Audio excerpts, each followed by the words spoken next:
I'm not in that mindset. I'm interested in reviewing this tape and looking at the totality of it and figuring out how we collectively get better. So the answer to that question is definitively no. I thought he made some plays, man, but we all collectively came up short. And so, that's how we measure performance, man. Winning is our business, and we didn't handle business. And so we don't, break that apart and look for the feel good.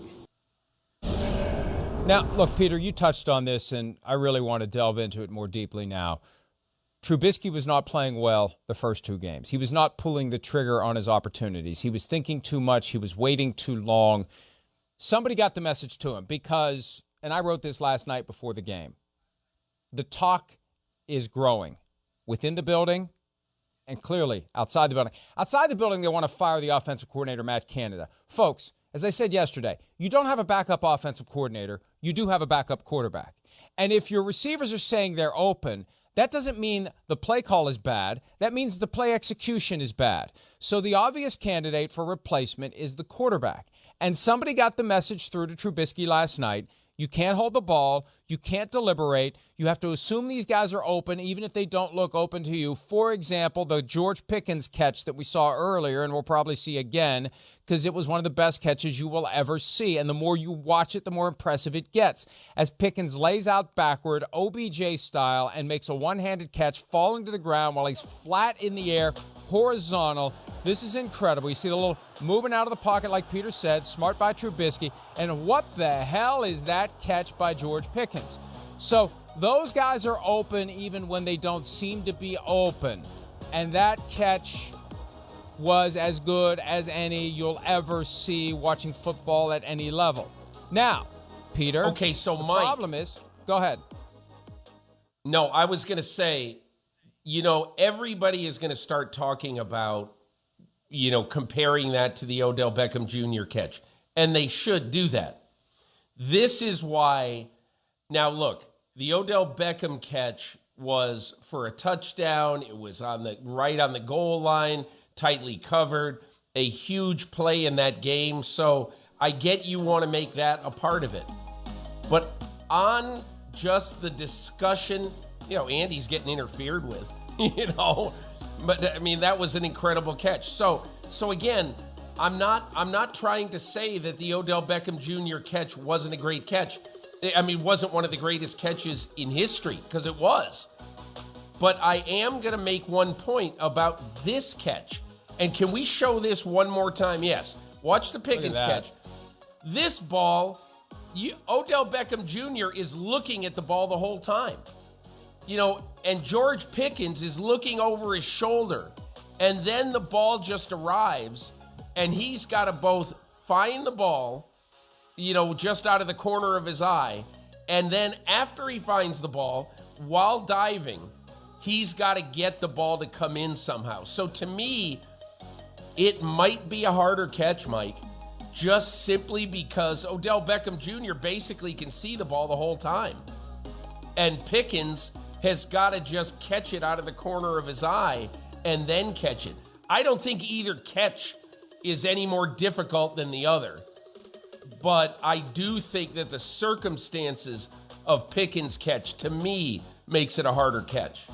Well, and Peter, that's an excellent point. Also, look at how Pickens has to change his body momentum. Beckham did not have to do that. Yeah. That makes it even more athletic. When you're going straight down the field and you aren't even stopping on a dime, there is no dime, there is no stop.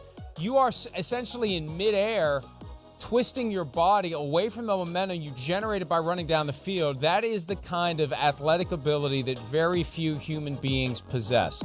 And that gets back to the point where Trubisky just has to let it rip, because even if your guy's not open, he'll catch the ball.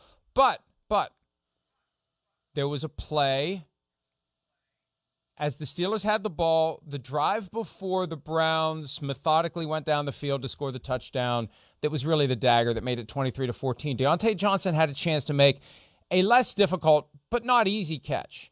They were calling it a drop. Herbstreit said he should have caught it. It's still a tough catch. He was being covered by Denzel Ward. The ball comes in. You maybe see it late. When someone's doing all this and moving their arms around, it kind of makes it harder to see the ball and catch the ball. Could he have caught it? Yes. Should he? I'm not ready to say he should have, but he could have. and the ball was there. He makes that catch, we may have a different outcome last night. That's just an example of how they fight and they scratch and they claw for 3 hours. And it's a play here, it's a play there. That ball gets caught, we may have a different outcome to last night's game, Peter. Well, probably you could look at a few of those plays and find similar reactions. And look, Deontay Johnson, is trying to permanently shed his reputation as the big ball dropper from whatever it was 3 years ago. So anytime there's a ball in his area code, he's going to want to catch that to show that, okay, he's over the dropsies. And so, like, the way I sort of looked at that play, and I recall the play, I think it's one of those that I'm not saying flushed, but I immediately thought, man, if he caught that, that would have been a fantastic catch. But I don't look at it and say, man, that contributed to the loss. Of course it did, but it's not a play that generally you expect a receiver to make. At least, I doubt you'd expect a receiver to make that play 50% of the time or more. Oh, I agree with you completely. It's not like the Irv Smith drop on Monday night that took the air out of the balloon as the Vikings were trying to narrow the margin from 14-7 just before halftime. And it just felt like one of those moments where you have to take advantage of it. And if you don't, it changes everything in a negative way. It was an opportunity, but it wasn't mandatory for Deontay Johnson. But I raise that because how much can you blame what happened last night on Trubisky? This put Mike Tomlin in the most awkward possible situation where they lost last night, but not because Trubisky played poorly. So now, as Tomlin thinks of all the things he's got to fix over the next 9 days, quarterback is no longer at the top of the list. They got other things they got to fix. More important things like, defending the run.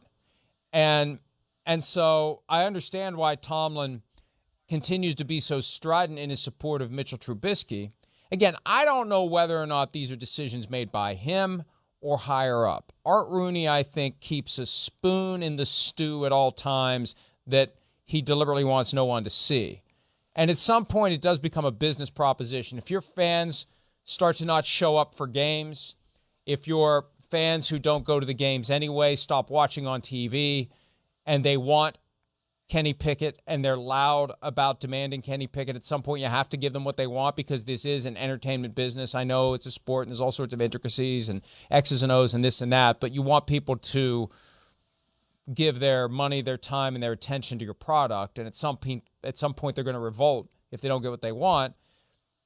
Peter, look, if they don't do it now, and I'll take Tomlin at his word that he's not going to suddenly show up today and say, after reviewing the film, I've decided to make a change, or someone above me has decided to make the change. If they don't do it now for Week 4 against the Jets, they've got this unexpected murderer's row. The schedule morphing from, okay, in May to, oh, crap, in September, at the Bills, Bucs at home, at the Dolphins, at the Eagles, then they're bye. I don't think you throw Kenny Pickett into the mix when you're going through what's coming after you play the Jets. Do you? Probably not, Mike, but at some point, especially if there is a feeble offensive effort against the Jets, I just don't think Mike Tomlin is the kind of guy who's going to say, boy, we got a tough schedule coming up. I'm not putting a kid in there. First of all, Kenny Pickett started 1,000 games already on the major college level. And I'm not saying that equates to going to play the Buffalo Bills. It doesn't. But I do know just from talking to people in and around the draft that Kenny Pickett definitely has this sort of fearless mentality. And I don't think he's going to be cowed by going up against either great quarterbacks or great teams. That's one. Second, the Steelers in 3 games against not a murderer's row of defensive teams. But in 3 games, they've scored 4 offensive touchdowns. Mike, they've scored 17 points in the second half of 3 games. And that is not going to win you any games. That's not going to beat the New York Jets. So, they better hope that somehow, some way they can figure out a way to beat the Jets. And I know that sounds ridiculous, but for a team that has scored 4 offensive touchdowns in 3 games and has been mostly feeble on offense for 3 games, no game's a gimme. No game's a lock. I don't count on them beating the Jets. I think they probably will, but I certainly don't think that is a sure thing. And so I think Tomlin does not make a quarterback change this week. Okay, and if he doesn't, of course I find it hard to believe he would make a quarterback change after the Jets. But if Trubisky plays poorly against the Jets, I don't care what the schedule is after that. The future is now. And so I will not be surprised if Trubisky plays poorly against the Jets, what's poorly? Under 175 yards passing, no touchdowns, stop and start on offense the whole way. I would not be surprised if he puts in Pickett, regardless of how difficult the schedule is. Talk about baptism by blast furnace. My goodness, if that's what happens. It makes for an interesting story, and we see what the kid can do, and his life is only going to get easier after those first few games of starting, and then he gets the bye week to settle down and regroup. But this is not going well for the Steelers so far. They could have won on Sunday against the Patriots. They had some uncharacteristic lapses that contributed to the defeat. You've got to have total team effort, offense, defense, special teams to win if you're the Steelers. Last night they could have won as well. And it just shows you how closely packed these teams are. Hi, it's Mike Florio. Thanks for watching PFT on YouTube. Hit subscribe for the latest news and analysis from Pro Football Talk.